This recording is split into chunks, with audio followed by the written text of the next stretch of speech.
Кулаш – это просто счастье. Пора на охоту. Hit.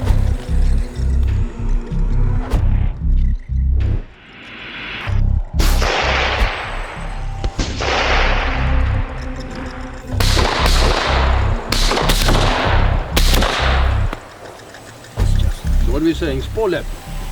Поля. Congratulations.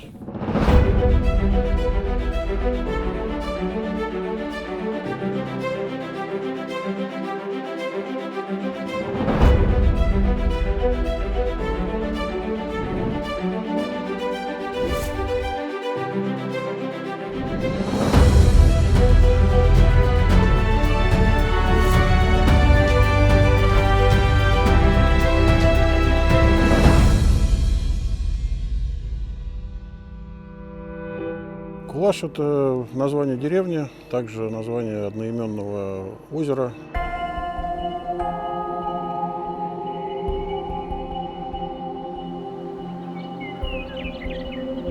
В свое время здесь был народ нагайцы. В переводе с древнего нагайского слово «кулаш» обозначает «объятие». Название, конечно, понравилось, оно необычное и, самое главное, что аутентичное.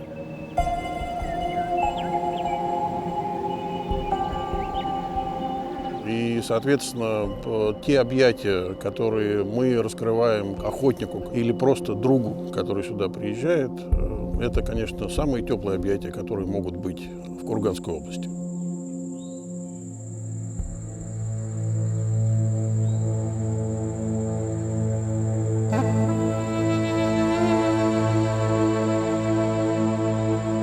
Четвертое утро охоты.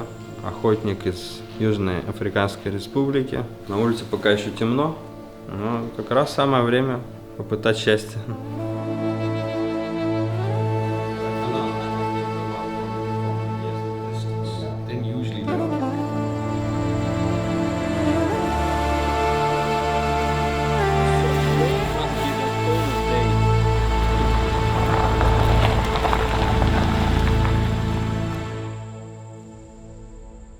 Russia is the most beautiful country. Россия – это одна из самых красивейших стран мира. Человек не так сильно повлиял на природу этой страны, и во многих местах этой страны можно найти в первозданном виде. Я это очень ценю.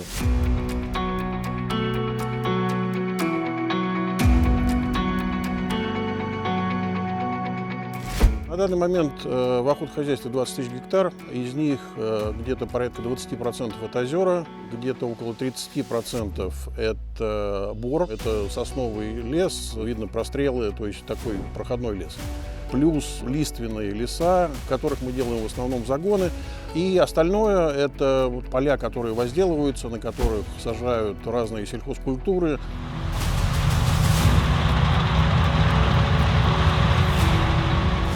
Мы арендуем порядка 100 гектар, где мы сами сажаем те сельхозкультуры, которые подходят именно под этот вид животных, и, соответственно, оставляем их на зиму для подкорма.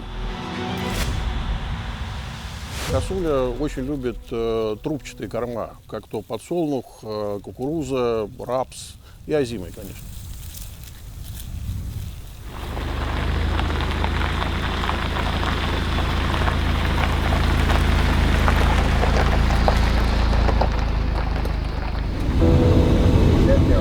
Мы сегодня пока не поедем. Если...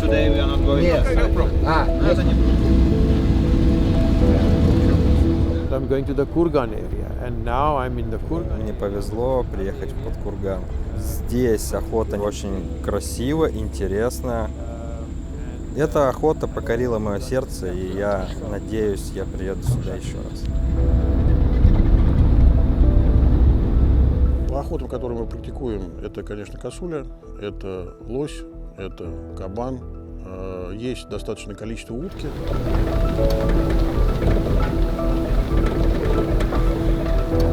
Команда подбиралась из местных профессионалов. задачи были связаны с воспроизведением здесь той охоты, которую я считаю правильной, которую я считаю настоящей. И самое главное, чтобы можно было от легкого переходить к сложному. Или наоборот, от сложного к легкому. То есть ты каждый день можешь подбирать себе ту охоту, которая тебе по душе.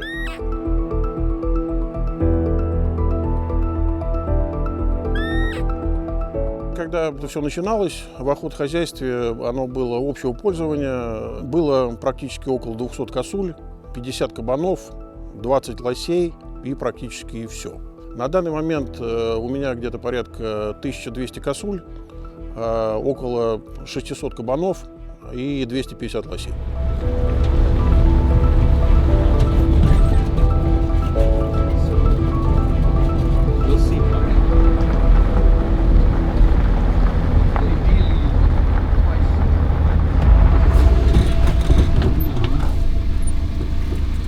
Хорошая рогачка вроде.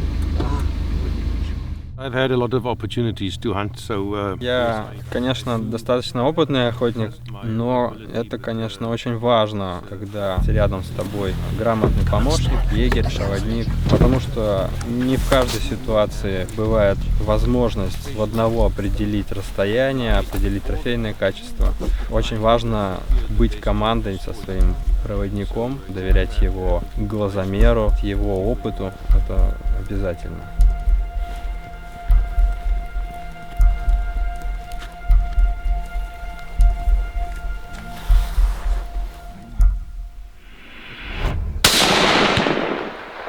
Got it.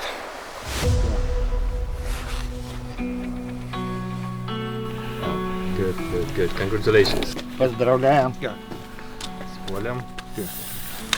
Выстрел, ну, мне кажется, метров 150.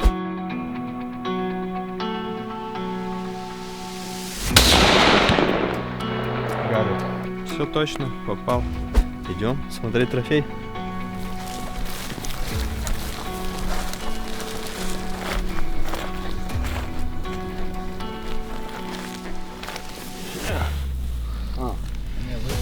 Not really heavy, but high. Ja, kijk. Let's make some trophy pictures. so where is it? This bullet must have gone out there. Yeah, over here. Блайзер R8, 243 калибр. Очень грамотно подобранная пуля. Останавливает сразу же. Зверь не мучается.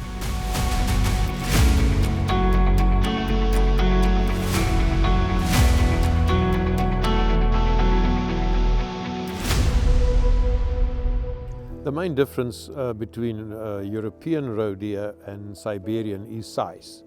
Главное отличие между европейской косулей и сибирской косулей, конечно же, это размер. Европейская косуля, она гораздо меньше, меньше туловище, меньше вес, меньше трофей, более маленькие рога.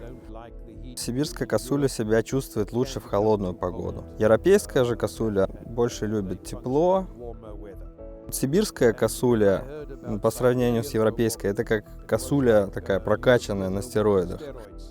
Курганская область, ее знают во всем мире именно за рога трофейных самцов косули. Видимо, это связано с минералами, которые присутствуют в почве. Соответственно, они передаются в растительность, ту, которую потребляет косуля. И именно из-за этого образовывается и жемчужность, и те трофеи, которые добывают охотники здесь. Это сильно развесистые рога с 4-5 отростками. Поэтому хороший трофей я называю оленями.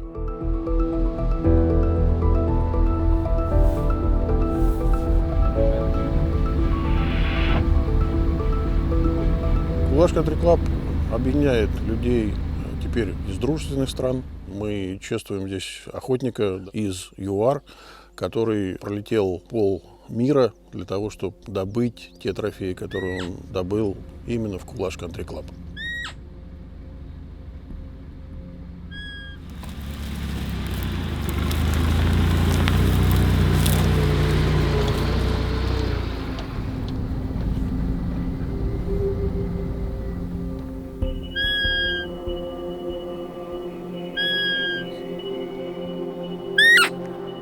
I don't know whether we are just Европейскую косулю мы успешно подманиваем разными способами. Здесь нам это на охоте не очень сильно удалось, но, возможно, это дело не в животном, а в нас, в том, как мы манили, может, где-то мы ошибались.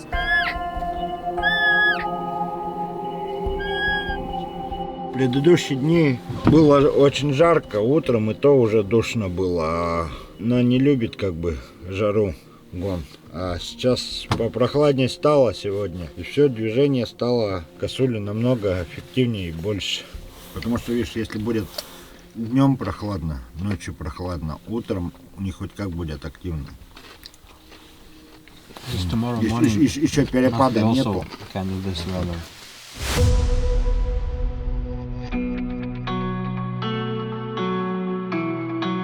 Изначально Кулаш Country Club создавался как место для трофейной косули, но, тем не менее, человек, который сюда приезжает за трофеем, он также должен получать удовольствие от процесса.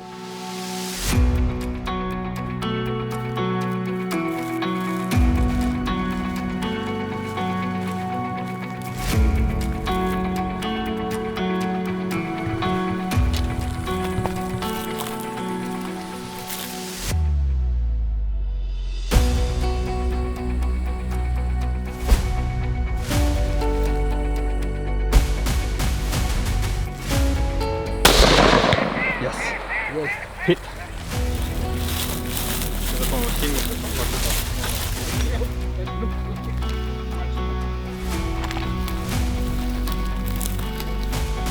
Wow!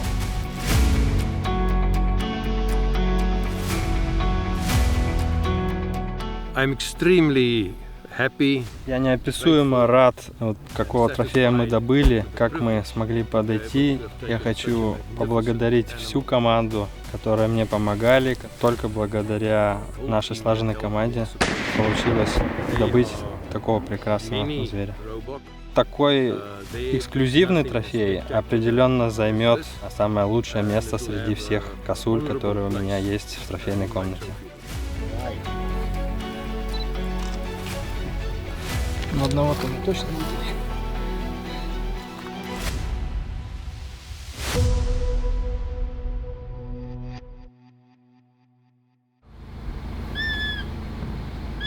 I think what you have to appreciate is that Europe's population is much more compact. Главное отличие – это, конечно же, диктует территория, так как в Европе популяция косулей на довольно-таки ограниченной территории компактная, и очень много людей охотятся. В Европе строится очень-очень много вышек. Охота производится на уже заранее известных животных, которые местные егеря уже давно знают, отследили, где они живут, где они находятся, как они себя чувствуют, как они развиваются, насколько это большие рога. То есть достаточно научный подход, потому что все это рассчитывается, просчитывается. Здесь это огромная территория, соответственно, меньше вышек, больше объезда, больше охоты с подхода. Охота на самцов косули происходит с подхода. В этом году мы практиковали охоту с луком. И лучники, которые сюда приезжали, добыли по замечательным трофеям. Это означает, что они подходили на расстояние к косулям, к самцам косули, не более 35 метров.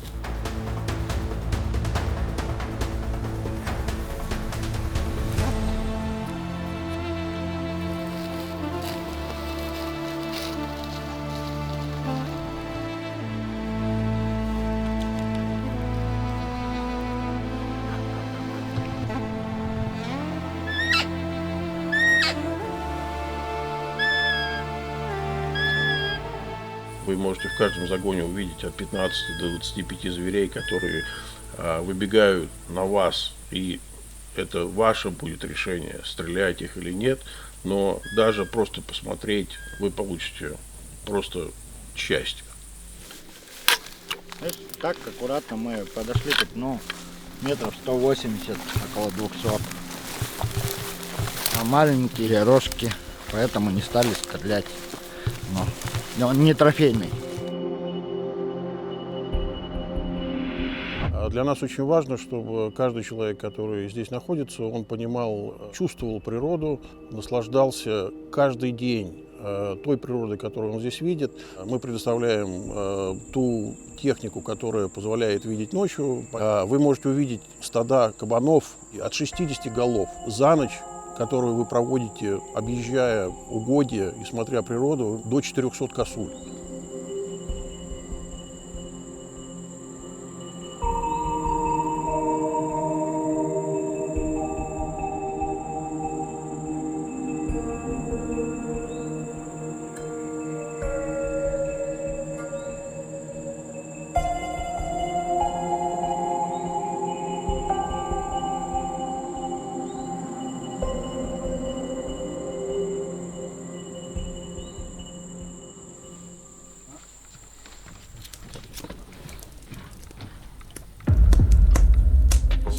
So what are we saying? Spolem.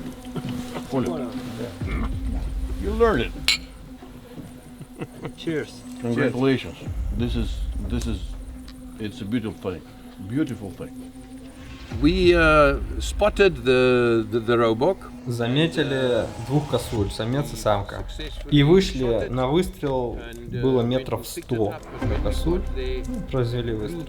Вот, когда мы подходили ближе, она казалась все больше и больше, потому что до этого издалека кажется, что большой, подходишь, а он небольшой. И это, конечно, очень здорово волнует.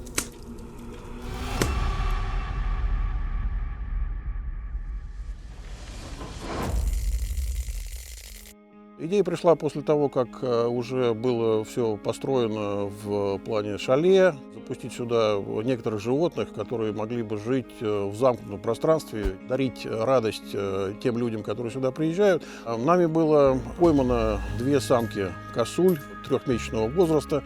Мы их выкармливали из бутылочки. Одну зовут Лиза, вторую зовут Бела. Мы случайно поймали самку, у которой вырос рог, который она не сбрасывает.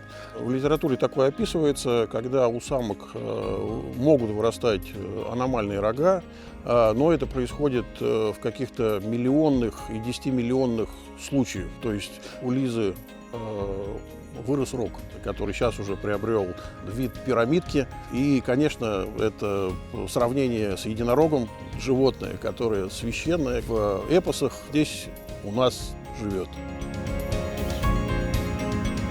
I can keep on talking. It is fantastic. It is mind-boggling. Никакими словами не описать то, что здесь происходит, процесс охоты, взаимодействие с командой егерей, пребывание в лагере, наслаждение вот всей этой красивой природы. Это не описать. Пожалуй, только одно слово подходит. Прекрасно.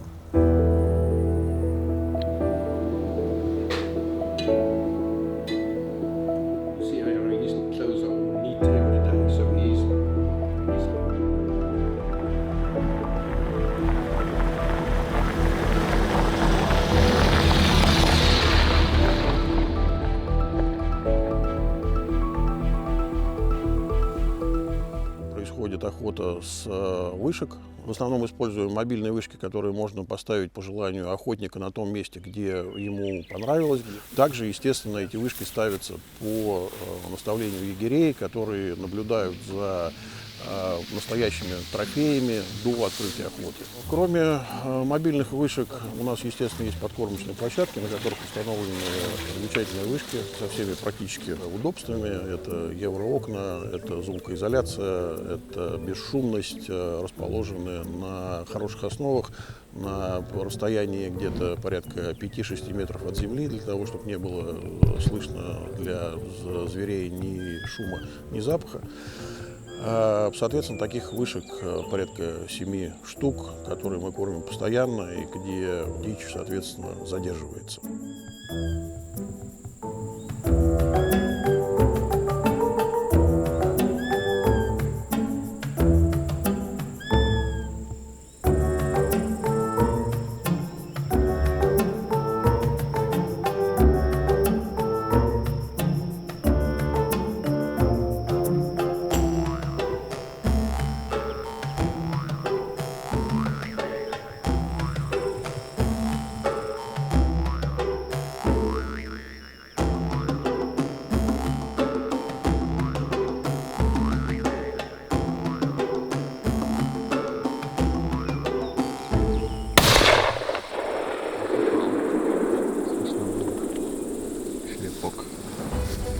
decided last night to hunt off high seat. Мы решили провести вечер на вышке. Минут через 45 после того, как мы сели на вышку, появился вот этот красавец. Расстояние до него было достаточно большое, около 300 метров. И было слышно, что я попал. Вот этот типичный хлопок пули по телу. Уже тогда мы понимали, что зверь добыт, оставалось только его найти. The sun was going down, and with the limited light we had, we couldn't find Темнело. the animal. Территория, где он находился, это такие болотца или старый луг заболоченный. Тем не менее, мы приложили все усилия, чтобы его найти. Ходили, искали, промокли в этом болоте. В конце концов, найти его тем вечером не удалось. Поэтому сегодня утром мы сюда вернулись, взяли собаку, взяли дроны. В конце концов, один из дронов обнаружил животное. Теперь это наш трофей, мы очень довольны. Конечно же, хотелось бы поблагодарить всю команду проводников, команду аутфиттера профессиональных русских охотников в лице Сергея. Очень рекомендую охоту именно в этих охотугодиях. Thank you very much. Козел отлично. Берега очень красивые. Есть и жемчужины, и с одной стороны 4 отростка идет на роге, на втором 3. Это хороший трофей. Они все своеобразные.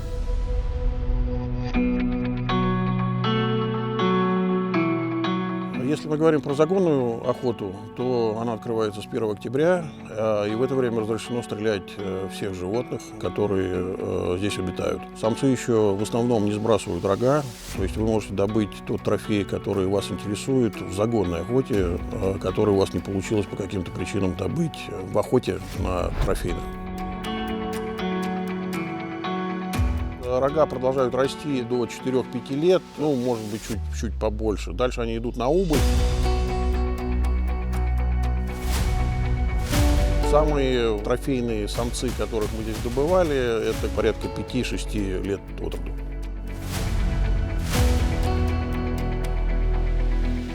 This has been an exceptional hunt. Вот этими трофеями я могу гордиться. Я могу сказать, что я их обязательно повешу у себя на стену в трофейной комнате.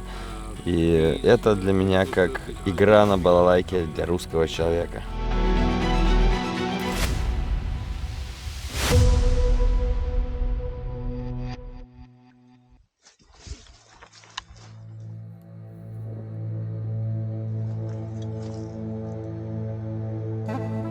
Очарование загонной охоты, которую я увидел, оно заключалось в дальних выстрелах по бегущей косуле. В поле на расстоянии 250, 300, 350 метров.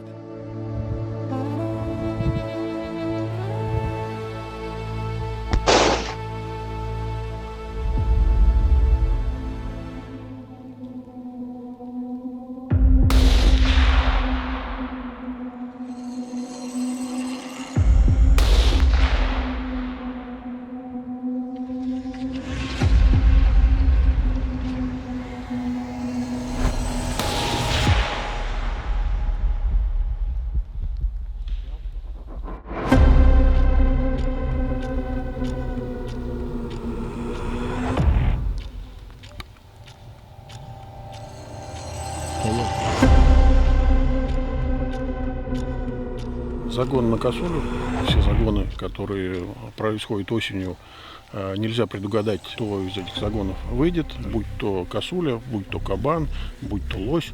В данной ситуации из этого загона, который был совершен на одного стрелка, вышло небольшое стадо лосей, один бык плюс корова, 2 теленка.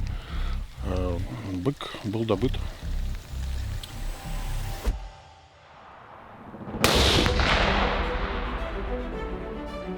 По бегущим зверям я стреляю из 300-го винмага, который позволяет успешно добывать косуль и другую дичь на дистанции 350-400 метров. Хорошая работа загонщиков, то есть как бы на один номер сделали все очень красиво. И такого, как обычно сейчас должен был бык отдельно, самки с телятами отдельно, тут получилось все вместе, поэтому достаточно так красивая, живописная охота. Если он отошел в легкий, горка, говорит, что он встал и пошел тихонько, Так он он- где-то все равно отошел в лег опять.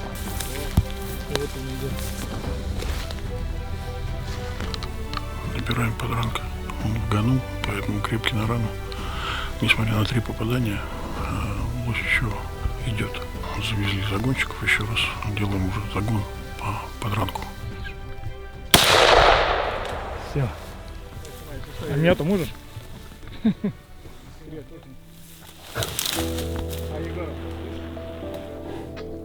Добрали. И мне казалось, когда я в него стрелял, мне казалось, что там точно отростков 5 есть. Оказалось, что там 2-3. Она ему зашла где-то, вот, наверное, и вот не вышла. Из этого крови-то и нету. Ну, данный лось достаточно хороший, крупный, несмотря на то, что всего 3 отростка. Тем не менее, он весит около 250 килограмм в мясе, и если целиком, то 350-400.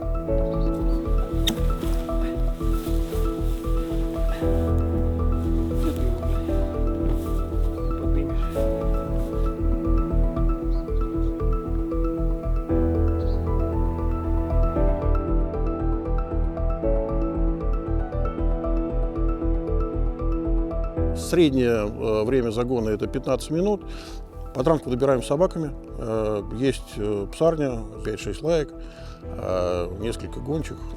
И также я держу несколько борзых, которые участвуют в охоте на зайцев. Мы, естественно, проводим весеннюю охоту на глухаря. Это очень замечательная охота с точки зрения птицы, которая здесь не пуганая. Иногда вы можете подойти к глухарю на расстоянии 30-40 метров, не соблюдая те принципы, которые положены на глухариной охоте.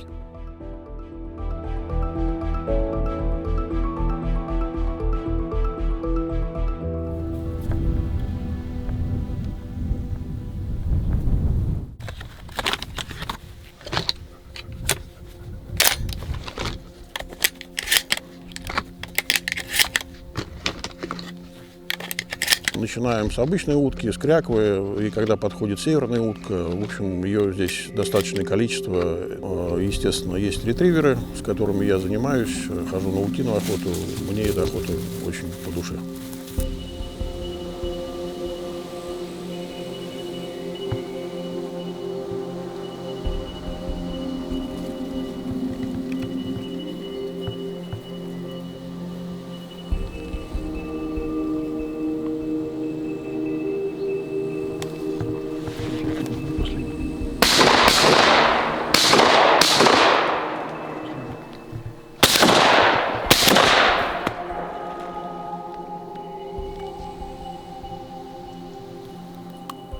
Вперед, дай!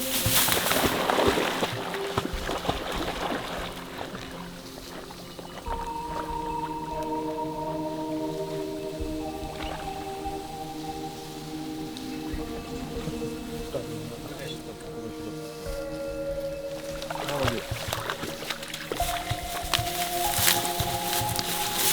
Да. Молодец. Молодец. Молодец. Кулаш Country Club находится практически на границе Курганской и Челябинской области, около 90 километров от Кургана, 230 километров от Челябинска и где-то около 300 километров от Екатеринбурга. Очень доступное сообщение, либо из Кургана, соответственно, вы доезжаете до охотхозяйства, до Кулаш Country Club за час. Из Челябинска дорога составит где-то порядка 2-2,5 часов, из Екатеринбурга это 3-3,5 часа.